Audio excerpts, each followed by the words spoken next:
would like for everyone to take a seat or find a comfortable place to experience animal training.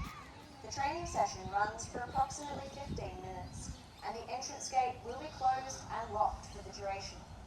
You can help our animals strut their stuff by remaining seated throughout the show and by keeping your littlest nature lovers within arm's reach. Keepers will unlock and open the gate at the end of the session. Now kick back, relax, and enjoy.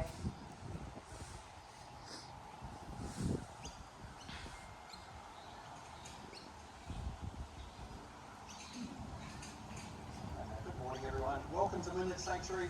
My name is James. We're really excited to have you here today and to be able to do a slightly different experience for you as well. If you've been here before, you may have seen our conservation in action show before. Of course, the animals don't just magically appear in the show. It takes a long time to get them ready and to do the training with them. And that's what we're hoping to be able to show you a little bit of today. So, of course, we are, by sitting you all on this side, we're trying to give our animals all of this side of the arena to get used to coming out here and there being people in the arena, so we can train our animals with no one here. But obviously it's a different experience when there are people here. So given that we are going to bring a bird out first today, we'll just ask while our animals are out here, if she does happen to come near you, we'll just ask everyone to keep really still. You're doing a great job already, and just keeping your hands to yourself as well. So even if she's looking like she's flying towards you, don't try and pat her, don't put your hand up, just try and keep really still. So we really just want our animals to focus on us, because we're the nice guys, we have the food. We want her to learn that you guys are also equally lovely but don't have any value, so you don't have any food for her. Okay, you have value for us spiritually, but say for our bird, it's a different kind of thing. Alright, so in a moment we will introduce you to a very special and a very young bird as well. She's less than 1 year old. We're going to meet a very large, beautiful cockatoo. Her name is Lemon, and Lemon is a type of cockatoo called a red-tailed black cockatoo. Lemon is a young female. She's about 18 months old at the moment. And this is Siobhan, by the way, so my delightful colleague Sheb out here as well. And so we'll just be working Lemon sort of in your presence, if that makes sense. So what we're working on out here at the moment is not really about Lemon's fitness. She's quite a fit bird. She can certainly fly long distances. And so really what we're working on is Lemon making good choices. That's it. So you'll see that Siobhan and I are using hand cues. So Siobhan at the moment has her hand down. Once she raises her hand, that's really the cue for come to me. All right, now, the way Siobhan's holding the bird at the moment is telling Lemon, if you stay with me, I'll keep giving you food.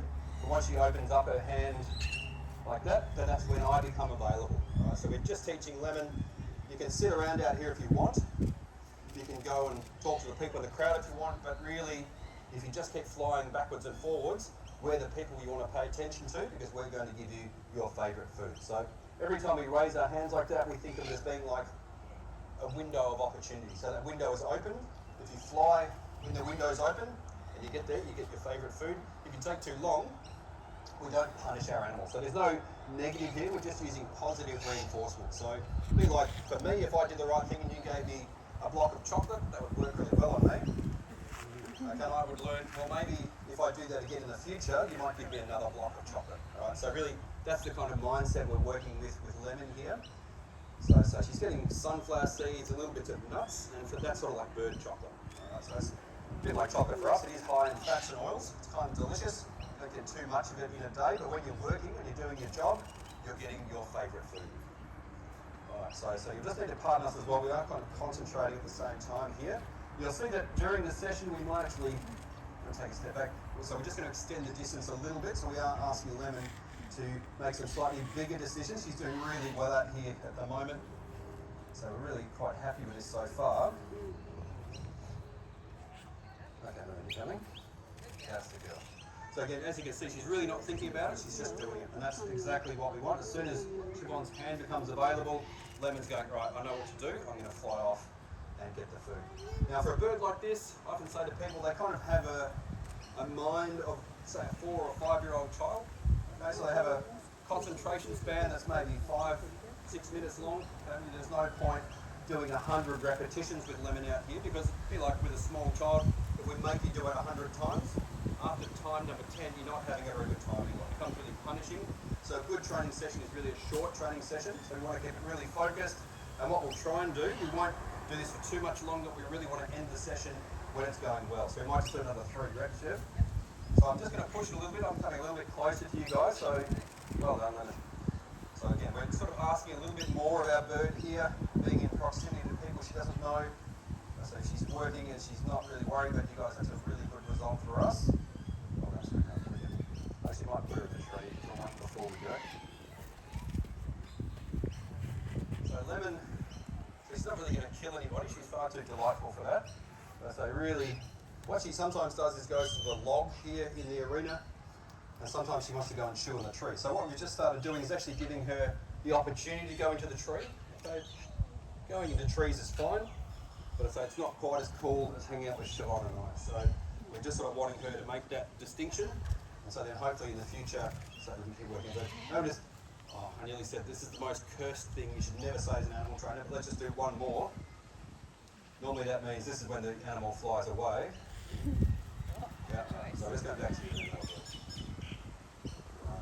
So as I was saying, this is really one of the big secrets of animal training is knowing when to stop when it's going well. Right? So I kind of have the view, and I think it works with humans as well, but sometimes what I remember is the last thing I was doing. Right? So if we stop when it's going well, then hopefully tomorrow when we want to train Lemon again, she'll remember how good those repetitions were, how much food she was getting, how easy it was, how all these beautiful people were here, but none of them messed with me, no one moved or tried to touch me. So hopefully that's what she'll remember. Whereas if we ended the session when she was doing the wrong thing, and sometimes I think that's what they remember. So they bring that tomorrow. They say really what we do. So if Lemon was starting to do the wrong thing, she was landing on the log, what we do is actually get her back on the hand, ask her to do a couple of clean repetitions. So she does go A to B a couple of times, and then we end it from there. Right, so the last thing she's doing is really the thing we want her to do tomorrow. Right, so thank you. So we really appreciate you guys helping with our training. And so by keeping really still is a really great start. Now Siobhan's just had to go away and she's doing all the hard work while I stand out here and do the easy work. Okay, so she's going to put Lemon away and get our next animal ready as well. Okay, now, as we've mentioned, the show that we do here, we try and make it look really easy. So of course, well, working with animals, when it goes well, it does look easy. When it goes wrong, it looks like hard work. So we're trying to set our animals up to succeed. So we want to make things as easy as possible for them. Okay, so every time they come out here and they do their routine and they succeed, so they're getting all their favourite food. Now Lemon has worked out here for sunflower seeds and some little nut pieces. She's about to go home and she's getting the rest of her food for the day. Right? So in her mind, she's like, this is awesome. Just had the best day ever. I've come out here for about 3 minutes, done a little bit of work, gone home, and I've got even more food. So this is fantastic. So hopefully then tomorrow, so that wiring in her brain is going, I remember what to do because yesterday I had an awesome time. Okay, so of course every day is a little bit different. Before we bring animals out here, we have of course checked them. So we don't just say, well, we're just going to fly the bird anyway. Okay, we will weigh our animals before we bring them out to make sure their weight is in a good range. We don't want our animals too heavy. We also don't want them too light either. Some people think when we're free-flying birds, the secret is to drop their weight dramatically. It's actually not a great idea. Okay, so birds that are or animals that are super hungry, you can get a couple of different behaviours out of them. One is they know that you're the guy with the food, so hand it over because I'm really hungry. Or they say, well, that's it. I don't like this place anymore. I'm flying away. I'll go and find my own food. All right, so there is a weight range that we want our animals to stay in. Now Siobhan is back out because she's going to introduce you to a really cool animal. It's completely different to Lemon, who you've just met, and I think you'll really enjoy it. So thanks for your time. And so I'll disappear with Lemon, but Siobhan will show you something extra cool. All right, everyone. So the next animal I'm going to be bringing out, his name is Bailey, and he is a yellow-bellied glider. Has anyone ever seen a yellow-bellied glider before? Great, we've got one person. Well, you're going to be amazed because he is beautiful. He's a very sweet little guy. He's a couple of years old and he's been doing our show now for a few of those years. And while he has really nailed that show routine, there's always new things that we can train our animals. We can always make it more exciting and more mentally stimulating as well. So what I've got with me to help me train Bailey is a few separate things. This is very important. You'll see what I'm going to use it for maybe towards the end of his routine today, but this is going to help me give Bailey some treats. But otherwise, I have also got with me some of his favourite snacks. Now, what this looks like is some nectar.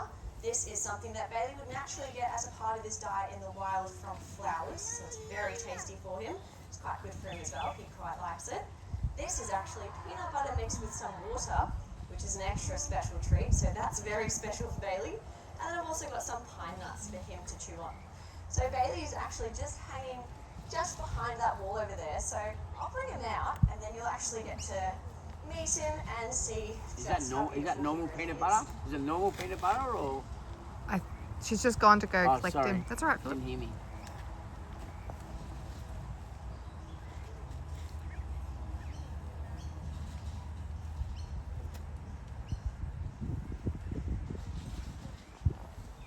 Alright everyone, so Bailey is joining me here. He's actually just heard something really scary in our park over there.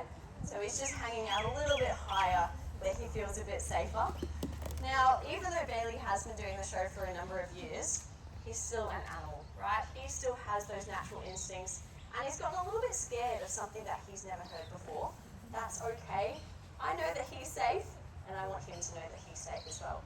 When we bring our animals out into the arena here, we always want it to be a positive experience for them, which is one of the reasons why we never force them to do things they don't want to do, and we always do what is in the best interest for them. Now, I have got Bailey's absolute favourite snacks, and that is my way of telling him that he is going to be doing a really great job in a way that he is going to understand. So I'm hoping, do you want to come on down and have some snacks, Bailey? That's also going to be my way of telling him, I know you faced a really scary thing when you came out here, but nothing bad happened to you. You were nice and safe, and maybe next time he actually hears that scary sound out in the park again, he'll remember this experience and he'll be like, oh, well, that happened that other time, and nothing went wrong, nothing scary came down to eat me. I was perfectly fine, and I could continue on with my routine. So, it is a training show. That is a great training demonstration from Bailey right there. But now that he has decided he's going to come back down and show off how cute he is, I think we're going to be able to continue on and work on a bit of training with Bailey. Now, Bailey is a glider, and this means he has got the incredible ability to glide between the trees.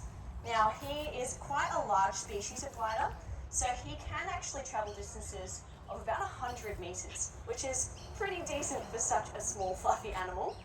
But Bailey is learning how to increase the distances of his glide. Now, Bailey has got a special membrane of skin that actually allows him to perform these incredible talents. This is his gliding membrane, and when he has stopped posing for photos, he might even get to show it off today. I mean, I think he knows he looks pretty cute when he's posing in the tree. But Bailey will be gliding around the treetops to maybe find some new things to investigate, find some special snacks, or even potentially run away from any predators. It is quite a quick mode of transport for these guys. Good job, Bailey. And so for Bailey's wild friends, they are going to use that ability to their advantage because they can travel 100 meters from tree to tree, and that predator will most likely not have that same ability. So Bailey doesn't really have to run away from predators here at the sanctuary. We make sure that he's always nice and safe. He gets to show off this gliding ability just to have fun. It's a really great experience for Bailey to perform some natural behaviours. It's fun for him to have the opportunity to come out here, show off what he does best, but also he gets to do really what's natural for him. With our animal training here at the sanctuary, we're not asking our animals to do anything that is not natural. We're really showing off the natural behaviours. So for a glider, that's exactly what Bailey's job in our show is. Now on top of that, Bailey is out here to be an ambassador for his species. Unfortunately, yellow-bellied gliders are a threatened species. They're really struggling out in the wild from habitat loss and some introduced predators as well. So while Bailey's out here eating yummy snacks and showing off his natural abilities, we're also helping to raise awareness for that wild species and to really explain what we can actually do to help these guys out. Now, Bailey is a beautiful animal. He is very sweet. You can even see his little tail's blowing in the wind. It's hard not to love him when he's out here, and that's exactly what we want for our visitors to do as well, is to build that connection with wildlife.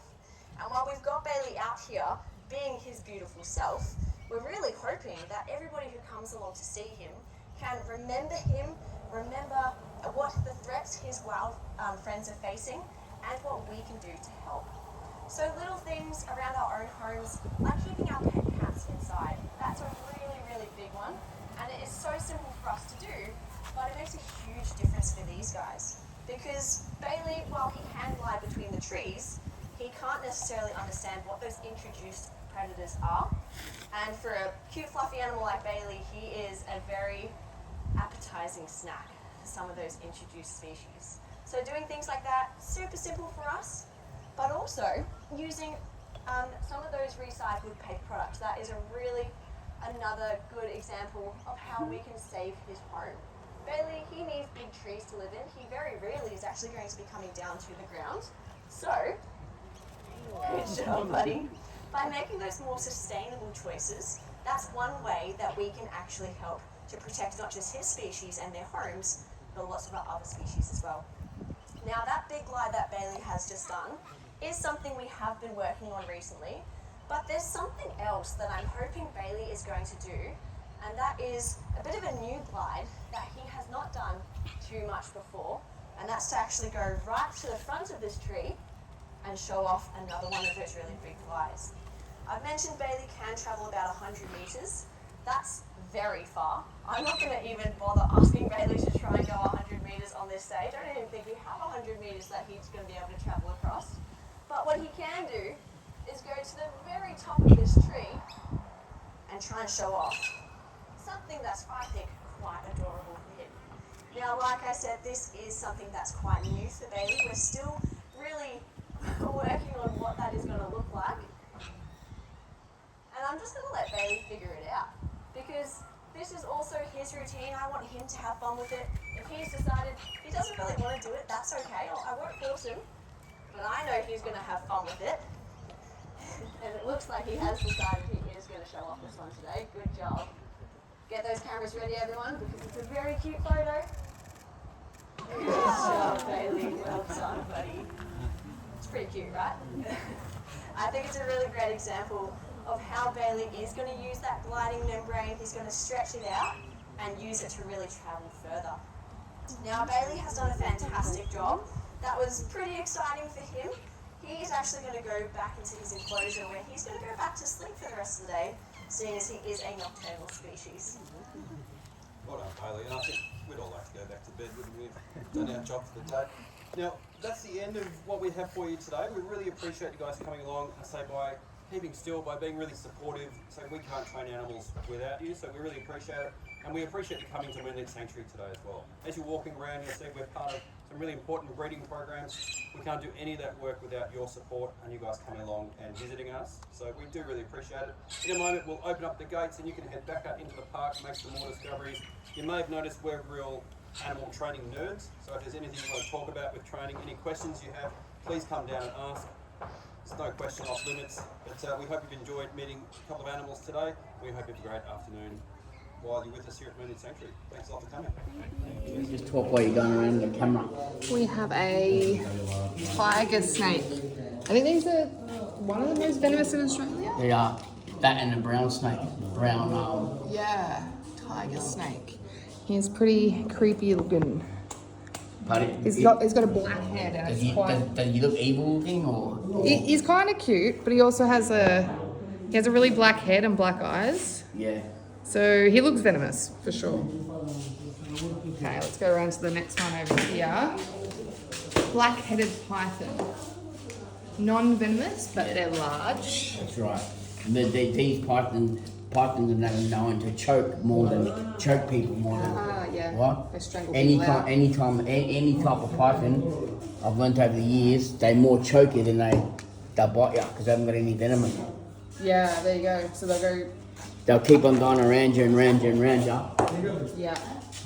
Okay, the next one, rough-scaled python. One of the elusive species. They're hard to find. This one kind of has like spots like a cheetah. That's where you notice a python. They squash them. They choke their prey first. They don't just bite like a normal snake at a thing. They use their body pythons use their body to actually wrap around the actual predator. Yeah. Until it runs out of breath, and then we have a golden orb weaver. So it's a spider. It's a big spider. They might have venom, but not dangerous venom. Yeah. Well, it's like. Okay, we'll keep coming this way. We have frogs. green tree frogs. I could do that for a living. I should learn all about the animals and then walk around with my support worker and have a badge on for the company and tell people about the animals. I wouldn't need to see. I'll just talk. I'm just joking. We have a green tree python too.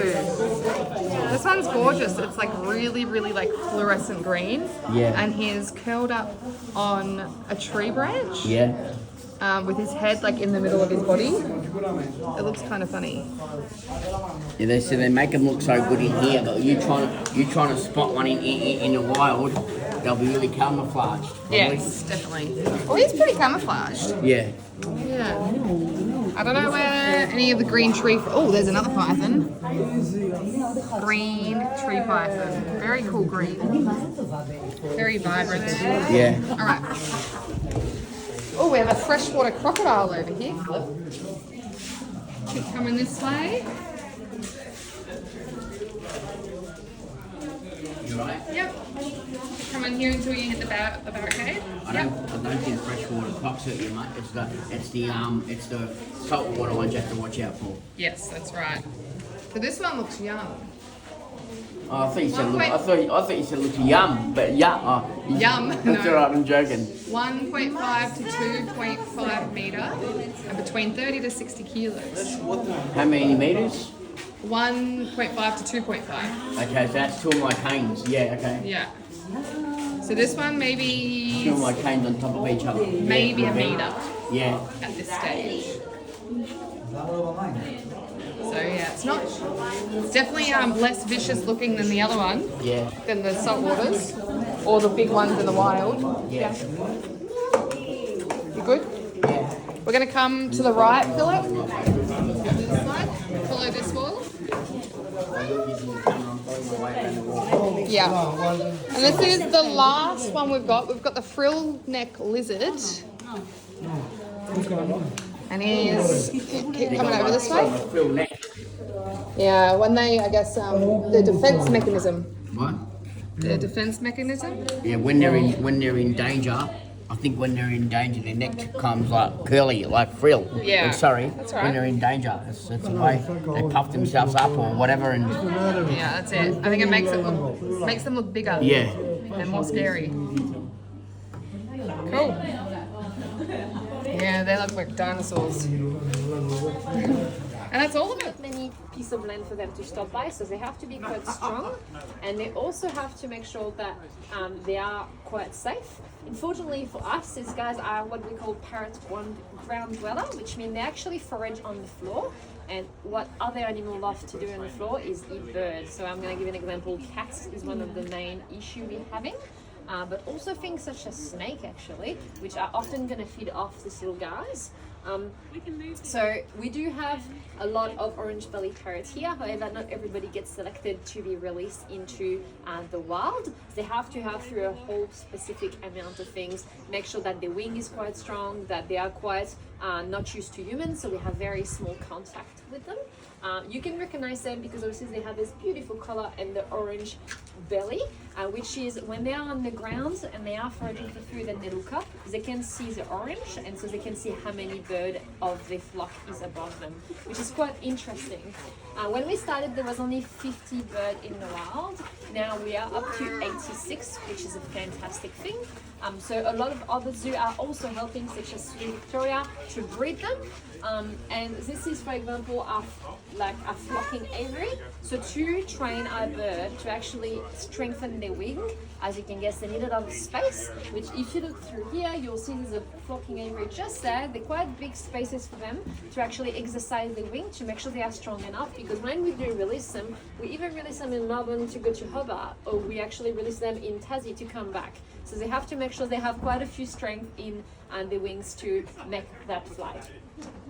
We are obviously very hands-off with them, which means we don't really interact with these birds.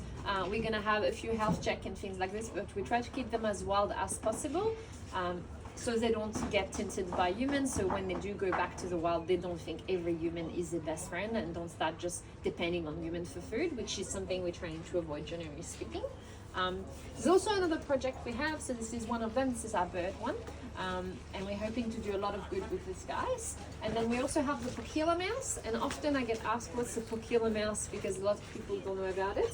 So Pokilla mouse is a native mouse species, which used to be called the New Holland mouse. Now these guys went completely extinct in Cranbourne, and for about 70 years there was none of them there.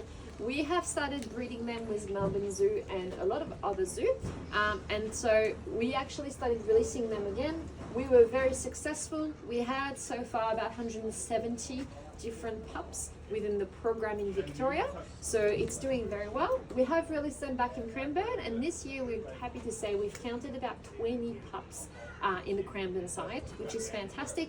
It means that officially they are declared not extinct in Cranbourne anymore after 70 years, so it's always great.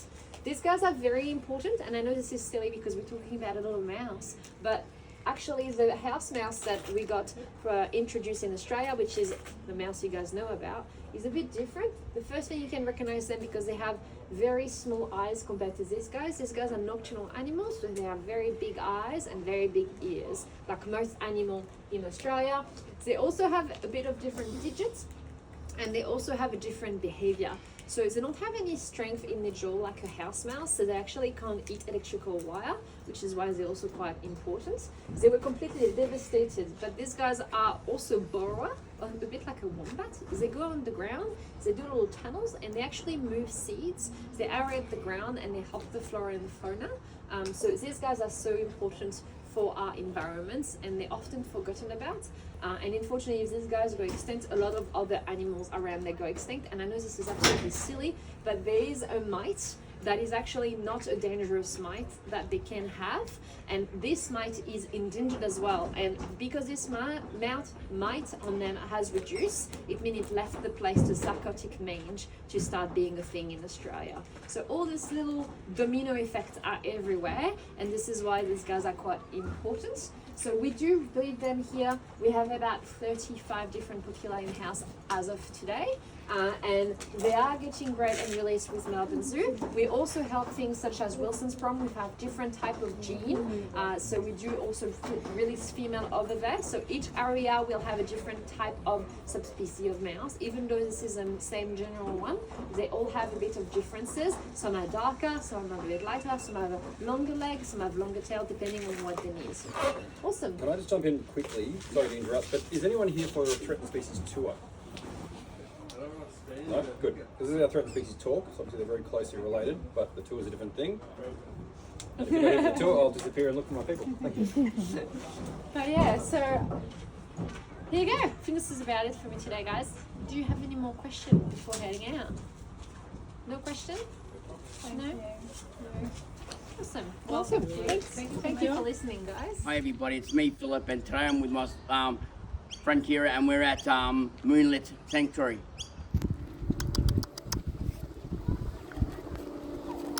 Here.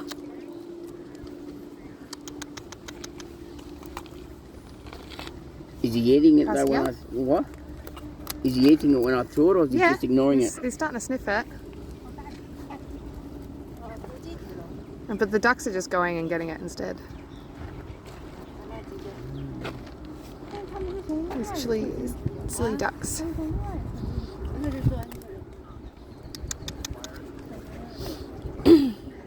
That's what's annoying, the bloody ducks pinch it. Yeah. Oh, Right. those thing will take your fingers off. There's the Tassie devil.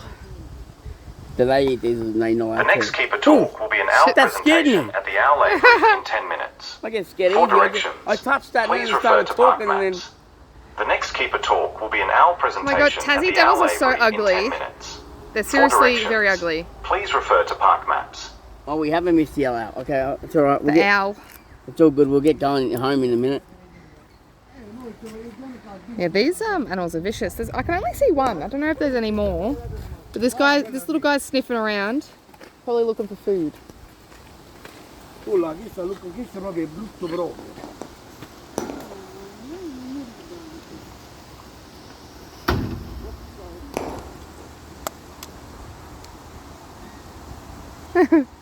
He's just sniffing. Big sharp teeth, eh? Yeah, he's got quite a few scars from the fights. Okay. Yeah. You've got a huge head compared to. Here you go. Shake the container. Come on. Come on. Oh, the ducks are coming over quick. Pardon? Ducks are coming over quick. Oh, I don't think we're allowed to feed the ducks. It's alright, they're still far away. The next keeper talk will be a koala presentation on the koala boardwalk in 10 minutes. For directions, please refer to No, park we're not maps. coming. The next It's keeper looking, talk but will be a koala presentation Not on hungry. the oh, koala the ducks are boardwalk coming. in 10 minutes. What? The ducks are For coming. directions, please refer to park maps. Yeah. Did it hurt you? No, I'm a sook. I'm a sook when it comes to ducks and chooks. Are ya? Just because of that flick of a peck. I don't know whether it was going to get me on. It wasn't. It was just they do Yeah, it it so was just- quick. It was just I going know. for the food. That's funny. Oh, one of them attacked another one. It's like, get out. We're running to the dingoes.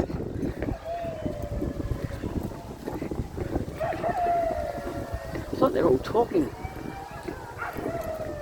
Oh wow, they're howling at the people.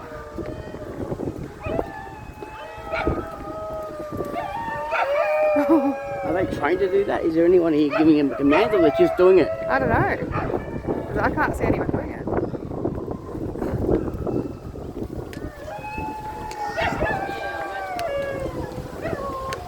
Oh, 南瓜这个动物园的票在你那儿吗？没有票。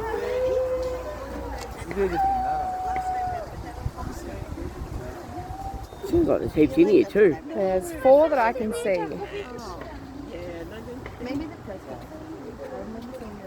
That's funny, isn't it? Do they eat this? Am I allowed to throw this, or they don't eat this? Nah, they're They're like dogs. they're meat Might eaters. hurt them. Are they They're just really, really skinny dogs. so do you have to keep No, they probably won't take it anyway. Here, I'll try it. No. What? There's workers on. Oh, sorry. Okay. Okay, so there's one walking up at the fence now. They're very skinny. Hello. Hello. Oh. I know. I like how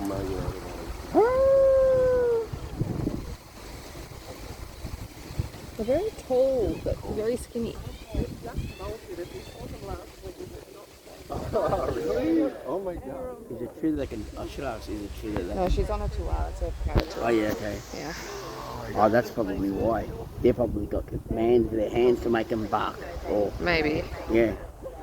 That's Yeah. what Peter used to do with Max. Just go like this and he'll talk. Yeah. Max, and he was a border collie like Bonnie. Oh, they're so smart, aren't they? Every time Max talk and with his hand. That's cute. Or what's your name? He used to go.